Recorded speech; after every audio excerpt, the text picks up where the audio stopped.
Number 1 हाइकोर्टर बड़ राय कहल एवं ड्राइवर नियुक्ति बयस सीमा ओडिशा पुलिस रे विभिन्न वर्ग में बर्तमान नियुक्ति चलता बेले किछि पदवी बयस सीमा को नहीं हाइकोर्टर मामला चली मंगलवार एक मामलार शुणाणी कर हाइकोर्ट ड्राइवर मानक नियुक्ति आईन चलता प्रक्रिया बयस सीमा कहल करने को निर्देश देते विभिन्न कारण नियमित नियुक्ति प्रक्रिया होइतिबारु बयस कहल आवेदन होइतिला नियुक्ति पई 1-1-2024 सुधा सर्वाधिक बयस 23 वर्ष धार्य होइतिला जहाको नहीं अनेक असाई निराश होइतिले जेउमाने दीर्घदिन धरी ए नियुक्ति पई अपेक्षा करिसंती बयस सीमा अतिक्रम करितिबारु सेमाने हाइकोर्टर द्वारस्थ होइतिले। नंबर 2 डीए एरियर को नहीं सबुठ बड़ खबर पास एला 10 मासर बकेया डीए संबंध में केंद्र सरकार बड़ खबर आसी केंद्र यार कर्मचारी और पेंशनभोगी रिलीफ घोषणा करिछि। एक गणमाध्यम रिपोर्ट अनुसार सरकार 18 मासर बकेया सहित यह प्रस्ताव पारित करने संभावना रही जदि यह घटे प्रत्येक कर्मचारी आरआई 2,30,000 टंका पर्यंत बकेया पाइपर कहुचे यह निष्पत्ति जनवरी 2020 जून 2021 पर्यंत समय धारण करिबो कारण यह अवधि मध्य कोरोना महामारी जोगु डीए वृद्धि बंद हो जाइतिला। वास्तव में डीए बकेया हेउछि परिमाण जहाँ गत तारिख डीए को वृद्धि आधार में कर्मचारी मानक दि जाए। नंबर 3 ग्राहकों बड़ खुशी खबर 25% सस्ता है आलू पियाज और टमाटो गत सप्ताह आलू टमाटो और पियाज खुचरा मूल्य 20-25% ह्रास पाई जदिव गत डिसेम्बर तुलन में यह अधिक रही व्यवसायी मैंने कहते जे गत 6 मास मध्य मूल्य यथेष्ट वृद्धि पाई तेणु गत वर्षर स्तर में पहुँचवा समय लगे जनवरी मध्यभाग मूल्य वर्तमान स्तर ठारू आहरी ह्रास पाइब और गत वर्ष सहित समान हो पारे जहाँ आगामी मासरे खाद्य मुद्रास्फीति मध्य धरणर कारण होइपारे। फेब्रुआरी रे अनुष्ठित हेबाकु थिबा नीति बैठक में सुध हार ह्रास करने यह आरबीआई एमपीसी को अनुमति दे पारे। Number 4 Lok Sabha one nation one election bill आगत जानतु किए कला समर्थन चर्चित एक देश एक निर्वाचन सह जड़ित विधेयक लोकसभा आगत होइछि। संसद में शीत अधिवेशन में लोकसभा आगत होइछि one nation one election bill केंद्र आईन मंत्री अर्जुन राम मेघवाल एक देश एक निर्वाचन बिल उपस्थापन करिसंती। किछि दल एई बिल को समर्थन करुवा बेले किछि विरोध करिसंती। कांग्रेस सपा टीएमसी एआईएमआईएम बिलर को दृढ़ विरोध करिसंती। गृह रे अआला परिस्थिति उपजिछि 15 राजनैतिक दल यह विरोध करिसंती। बिल को नीति कुमार और नायडू सह वाईएसआर बिल को समर्थन करिछि। बिल आगत एबा परे बिल उपरे गृह रे वितर्क चली। नंबर 5 दुष्ट हेले कर्मचारी साबाड़ करने को बड़ बाबू देले पनिशमेंट स्कूल पिला दुष्ट हेले किंबा होमवर्क न कले सेमानकु साबाड़ करने शिक्षक पनिशमेंट दियंती। ठीक सेमिति परिस्थिति नोएडार एक सरकारी कार्यालय देखा मिली।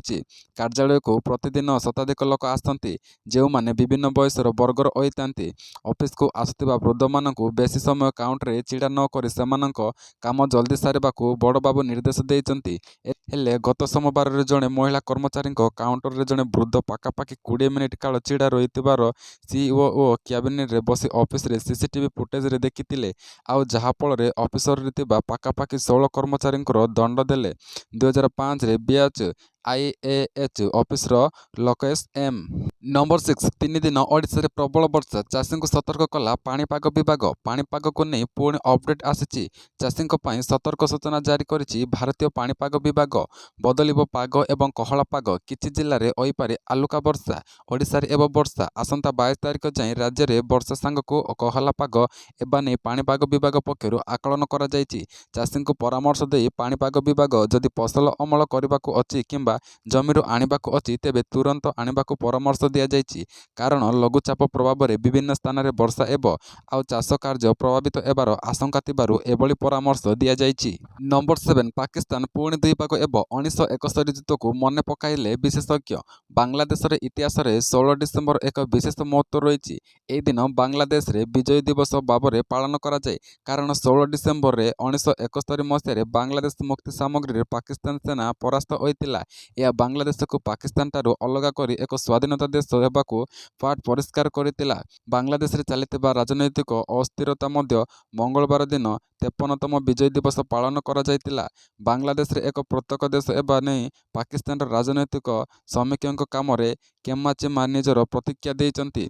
काम କ୍ଷମା ସୂଚାଇ ଦେଇଛନ୍ତି ଯେ ପାକିସ୍ତାନ ପୁଣି ଥରେ ବିଭାଜିତ ହେବାର ଆଶଙ୍କା ଦେଖାଦେଇଛି। ନମ୍ବର 8 ମଦ ନିଶାରେ ଗର୍ଭ ଭାବି ସୋରିଷ ବାଡ଼ିରେ ଶୋଇଥିଲେ। ମଦ ପିଇବା ପରେ 14 ଭୁବନ ଦେଖାଦେଲା। ନିଶାରେ ଆକାଶରେ ଉଡ଼ିଲେ, ତାପରେ ନିଜ ଘର ଭାବି ରାସ୍ତା ପାର୍ଶ୍ୱର ସୋରିଷ ବାଡ଼ିରେ ଶୋଇଥିଲେ। ଅସମ୍ଭାଳ ଥଣ୍ଡାରେ ରାତିର ତମାତମା ସହିତ କ୍ଷେତରେ ପଡ଼ିଥିଲେ। ଆଜି ମେଡିକାଲ ନେଲା ବେଳକୁ ତାଙ୍କର ମୃତ୍ୟୁ ଘଟିଲା। ଏପରି ଘଟଣା କେନ୍ଦୁଝର ଜିଲ୍ଲାରେ ଘଟିଛି। କାଞ୍ଜିପାଣି ଥାନା ଗୁପ୍ତଗଙ୍ଗା ଗାଁର ବାଣେଶ୍ୱର ଜୁଆଙ୍ଗ ସୋମବାର ମଧ୍ୟାହ୍ନରେ ସାଙ୍ଗମାନଙ୍କ ସହିତ ମହାକୁଡ଼ା ସାହିକୁ ଯାଇଥିଲେ। ସେଠାରେ ସମସ୍ତେ ମଦ ପିଇଥିବା ଅଭିଯୋଗ ହୋଇଥିଲା।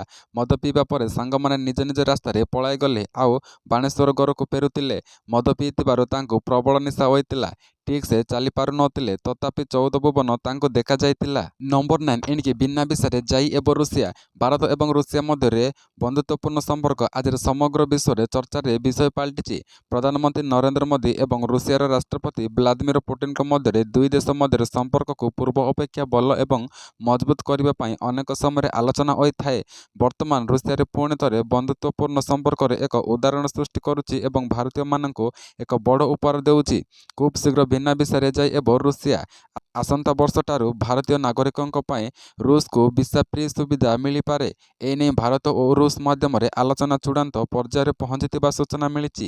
2025 ମାର୍ଚ୍ଚ ସୁଦ୍ଧା ଏହି ସୁବିଧା ମିଳିପାରିବ ବୋଲି ଜାତୀୟ ଗଣମାଧ୍ୟମରେ ଖବର ପ୍ରକାଶ ପାଇଛି। ନମ୍ବର 10 ଲକ୍ଷ ଲକ୍ଷ କର୍ମଚାରୀଙ୍କୁ ନୂଆ ବର୍ଷରୁ ଆଗରୁ ମିଳିବ ବଡ଼ ଭେଟି। 25 ଲକ୍ଷ ବଢ଼ିଲା ଗ୍ରାଚ୍ୟୁଇଟି ଲିମିଟ୍। କେନ୍ଦ୍ର ସରକାର କର୍ମଚାରୀଙ୍କ ପାଇଁ ସରକାର ଏକ ବଡ଼ ଘୋଷଣା କରିଛନ୍ତି, ଯେଉଁଥିରେ କର୍ମଚାରୀଙ୍କୁ ସର୍ବାଧିକ ଗ୍ରାଚ୍ୟୁଇଟି ସୀମାକୁ 20 ଲକ୍ଷରୁ 25 ଲକ୍ଷକୁ ବୃଦ୍ଧି କରିବାକୁ ନିଷ୍ପତ୍ତି ନିଆଯାଇଛି। ଏହା ସେହି କର୍ମଚାରୀମାନଙ୍କ ପାଇଁ ଯେଉଁମାନେ ପେନ୍ସନ୍ ପାଇଁ ବାଜିଥିଲେ। ଏହି ବୃଦ୍ଧି ଜାନୁଆରୀ 1, 2024 ଠାରୁ କାର୍ଯ୍ୟକାରୀ ହେବ, ଯେଉଁଥିରେ ବିଏସ୍ଏନ୍ଏଲ୍ ଏବଂ ଏମ୍ଟିଏନ୍ଏଲ୍ର କର୍ମଚାରୀଙ୍କ ଅନ୍ତର୍ଭୁକ୍ତ ହେବ। ପେନ୍ସନ୍ ଏବଂ ପେନ୍ସନଭୋଗୀଙ୍କ କଲ୍ୟାଣ ବିଭାଗ ମେ 30ରେ ବିଜ୍ଞପ୍ତି ଜାରି କରିଥିଲା, ଯେଉଁଥିରେ କେନ୍ଦ୍ର ସରକାର କର୍ମଚାରୀଙ୍କର ଗ୍ରାଚ୍ୟୁଇଟି ସୀମା 20 ଲକ୍ଷରୁ 25 ଲକ୍ଷକୁ ବୃଦ୍ଧି କରାଯାଇଥିଲା। ଏହି ବୃଦ୍ଧି ଜାନୁଆରୀ 1, 2024ରୁ କାର୍ଯ୍ୟକାରୀ ହୋଇଥିଲା।